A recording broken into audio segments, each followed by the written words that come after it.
bending forms.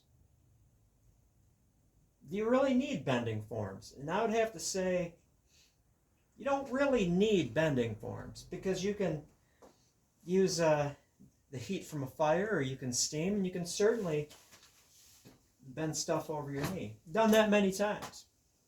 Before I got into bending forms, I just would use my knee, and you can get the bends you want by doing that.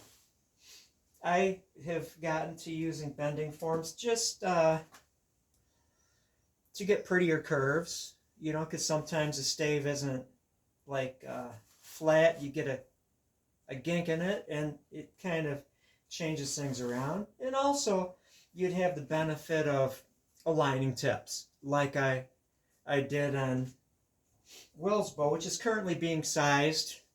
It's all ready, you know, but bending forms do make things easier. And the common ones I use, this is actually, I'm going to send the whole form. I'm not just going to trace it, but this is going to go off to a fellow by the name of Trad Bows.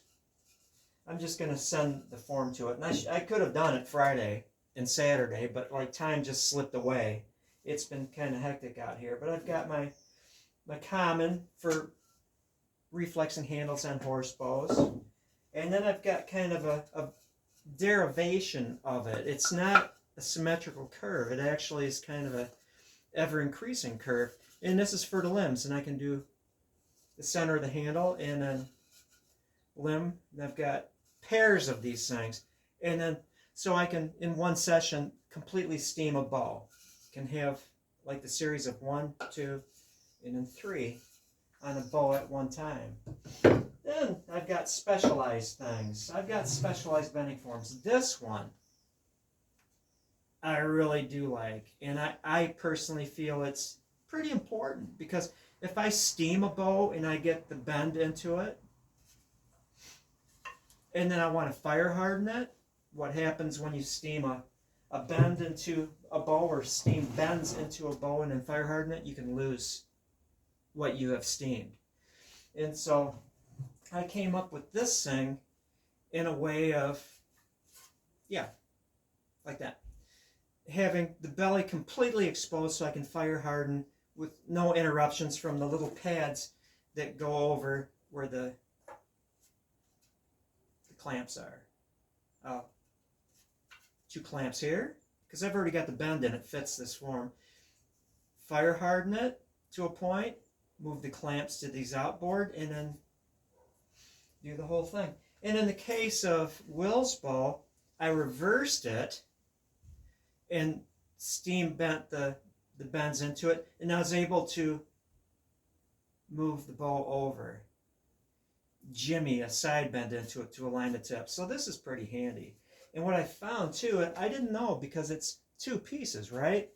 I cut this out very carefully in a bandsaw, and then I had this piece that was over here, and then took it and just glued it here. So now I've got the ability to hit the back and the belly. And so this is a very handy thing. These holes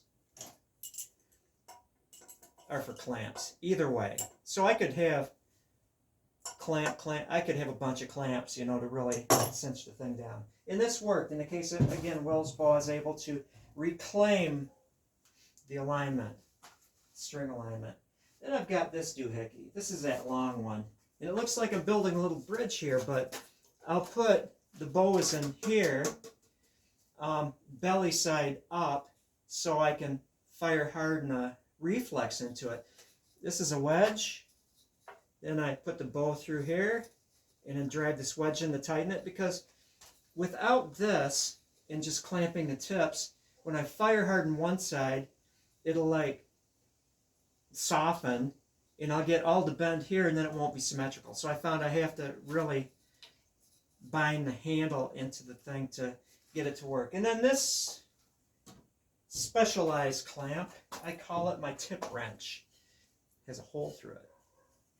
So what happens if you have, this is another bending form for recurving. What happens if you just have like a slot and you just jam the tip in there and bend it? On a bow that has a peg carved for horsehair tufts, it won't work. the peg will hit the end of this thing, so it has to be able to go through. So I created this little thing where I can slide the bow in. The peg is sticking out here, the peg for the horsehair. And then I can get a little kick to the tips. This isn't for like a full recurve. It's just, you got the handle reset, and then you've got the deflex in the limbs, and just a little flip in the tips, a little tip flip. And so came up with this thing. But yeah, I've got all sorts of bending forms all over the place. What am I doing? Here's another one. I don't use this one. What winds up happening is, I don't know, I don't like this flat section here. I like a full curve in it. But I'm currently sizing Will's bow. Gonna sinew back it today, hopefully. I'm gonna, after I finish this video, go up to Ace and get some Helmsman spar urethane for Steve's Raven bow. Gotta finish that one up. Gabriel's bow is currently baking along with Newell's bow and Steve's Raven bow in the greenhouse with both roof vents closed and the door closed to bake them. Newell's bow is pretty much ready to do the tips and, you know, finish it off. It's there. I haven't had it curing for the longest of time, but it's a protective layer, not a power layer of sinew, so you know you can get away with not fully curing it. And then also it's weight dependent. In the case of Will's bow, it's going to have 2.5 layers. It's going to have full side to side on the limbs, 2 layers, and then a center layer that's about 50% of the area of the back running down the center.